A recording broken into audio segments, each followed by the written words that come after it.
Terraria has come a long way, even becoming one of the best-selling video games of all time, with its historical sales reaching over 70 million copies sold, which makes this game on par with some of the massive AAA games out there.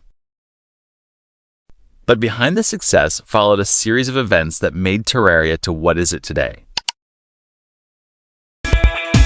Hello, I'm Andrew Spinks. I am the president of Redigit and the creator of Terraria. Meet Andrew Spinks, also known as Redigit. Redigit is the founder of the development studio called Redigit, and his path to success is a story worth hearing. But behind the scenes of Andrew Spinks' success followed a series of events that made Terraria to what is it today.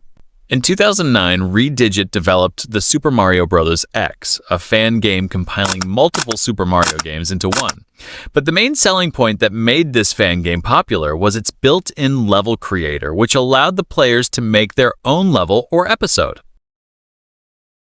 But despite all of those success, the game in January of 2011, Redigit announced that he would be halting the work on his Super Mario Bros. X and began programming on a new game originally called Project World. This news might have been devastating for the fans of Super Mario Bros. X, since this game was doing so well at the time. And by April 2011, the big Nintendo completely closed any chance of further development on Super Mario Bros. X. Lawyers of Nintendo apparently called Redigit, asking me to remove Super Mario Bros. X from the site and delete all SMBX videos from my YouTube account. Anyhow, the development on that codenamed Project World was ongoing with Andrew Spinks, Finn Breese, and Jeremy Garrett working together into developing this new game, which would later become one of the most legendary games of all time. And by May of 2011, with 151 days of developing our beloved game of Terraria, was finally released.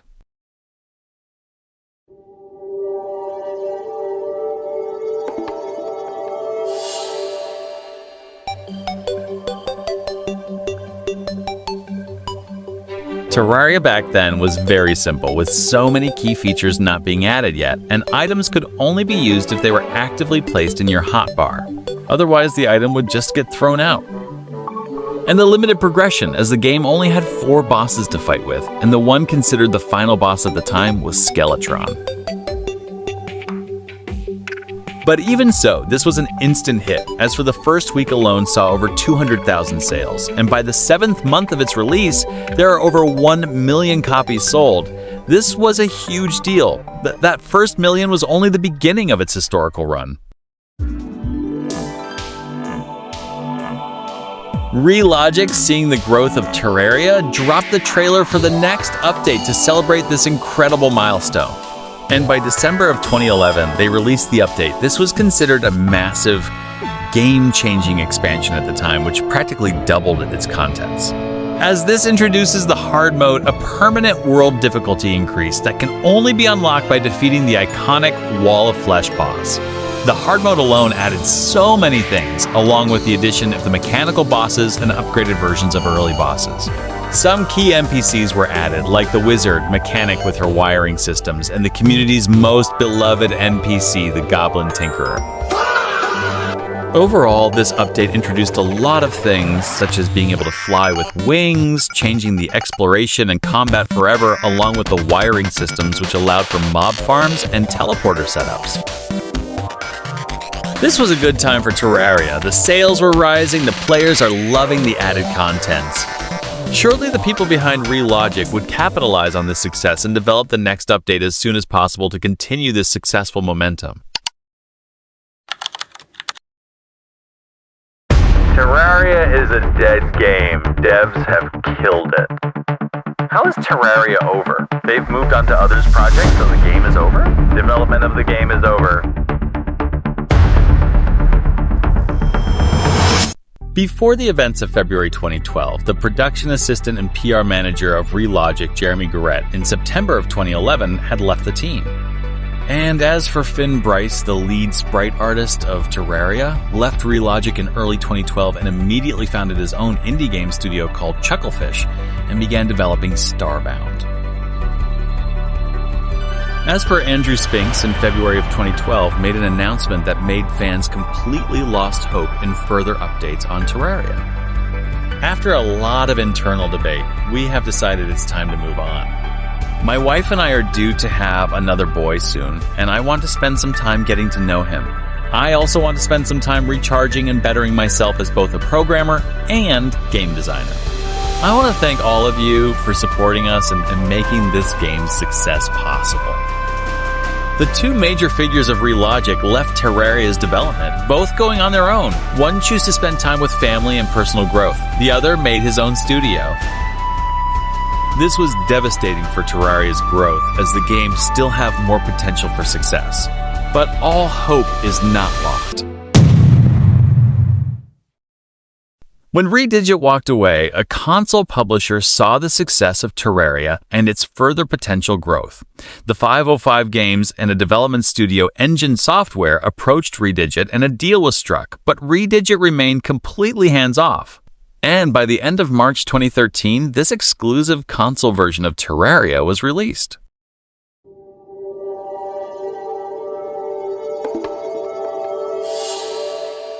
Both 505 Games and Engine Software created new contents to entice console players. They added new powerful weapons, armors that are stronger than before, and more enemies to fight. And a final endgame boss. The new items and enemies give more players content to explore, but those added items are only available to console, meaning PC players can't even access them at the time. But regardless, this move to port Terraria into consoles were a success, and these may have been one of many reasons that saved the Terraria franchise. But this is far from over.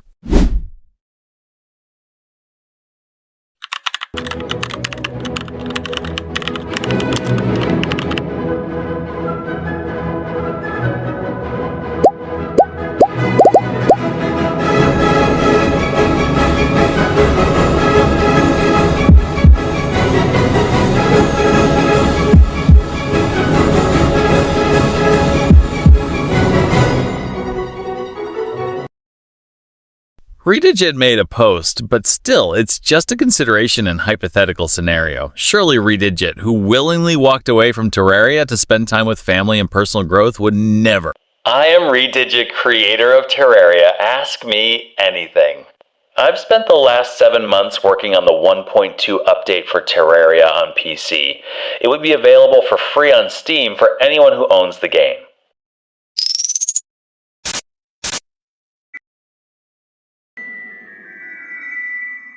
Somehow, Redigit found the motivation to update Terraria and adding in a staggering amount of new items, which are over 1,000 items. This practically doubles the game size.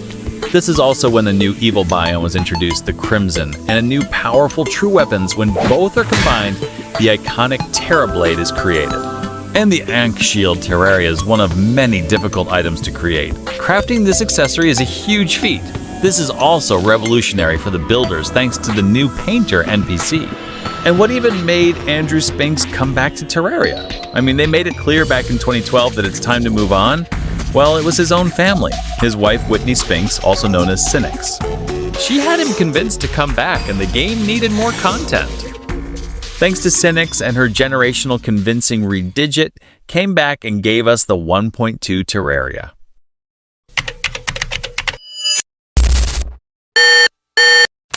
Years later, around August of 2014, Relogic would begin the development of a true masterpiece finale.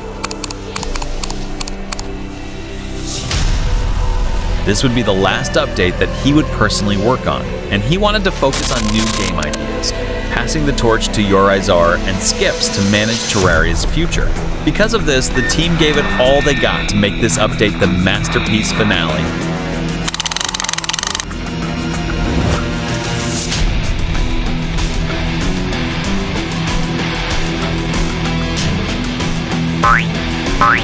The last major update of Terraria has been released, introducing a new difficulty change of Expert Mode, which completely rebuilt the behavior of enemies, especially on bosses, making them more difficult.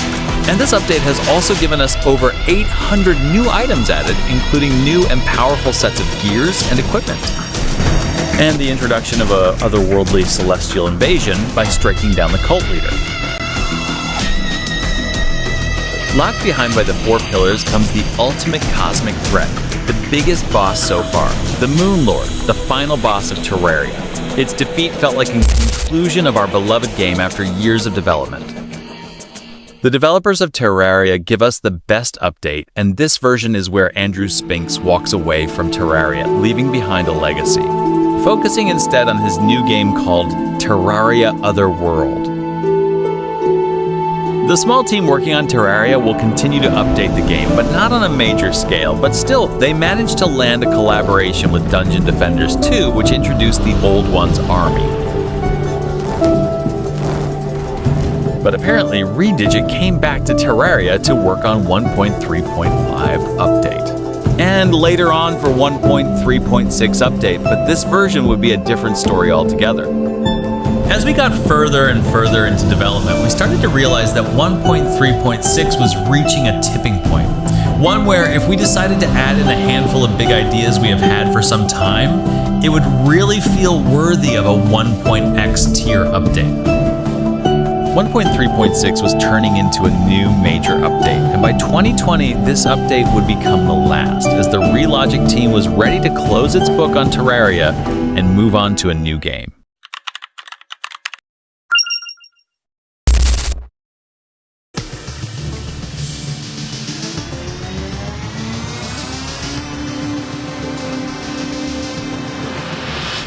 The Journey's End update, or the final version on Terraria, as the Relogic team was getting ready to move on to a new game, possibly Terraria 2. And this update added over 1,000 new items alongside new game modes. Named after the update, the Journey mode allowed for a customizable experience with adjustable modifiers, along with God mode. The Master mode, a harder challenge than Expert mode. The enemies, traps, and bosses have been significantly buffed damage. 2 new bosses were added, the Queen Slime and everyone's favorite, the Empress of Light, which becomes enraged during daytime, capable of one-hitting players. And a massive upgrade to Summoner class with the addition of whips along with the ultimate melee endgame weapon, the Zenith. Many features were added in this update. After all, this was the last update. But the hype of this update was unprecedented because many people genuinely believed that this was the final update. It started shattering records and causing a temporarily knockdown on Steam's download servers with an astonishing 489,886 concurrent players on Steam simultaneously. The launch was very much successful. Sadly, the 1.4 Journey's End update was the last. It's called Journey's End for a reason. Relogic came back to Terraria because the 1.4 update didn't have a proper ending yet, so they added the game credits and the Princess NPC. And by May of 2021, the 10-year anniversary update of Terraria, which added a new chaotic secret seed with Golden Slime and Jungle Mimic as exclusive enemies. By November 2021, a surprise collaboration with Clay Entertainment brought the Deerclops along with a special secret seed. In 2021, fans voted Terraria to win the award for the Labor of Love Award category. The developers felt obligated to return the favor, so the Labor update was released on September 2022, which introduced the Shimmer and Town Slimes. And finally, in January of 2026, the latest version of Terraria, currently titled the Bigger and Boulder, not a massive update, but still added many items with collaboration on Dead Cells and Pal World.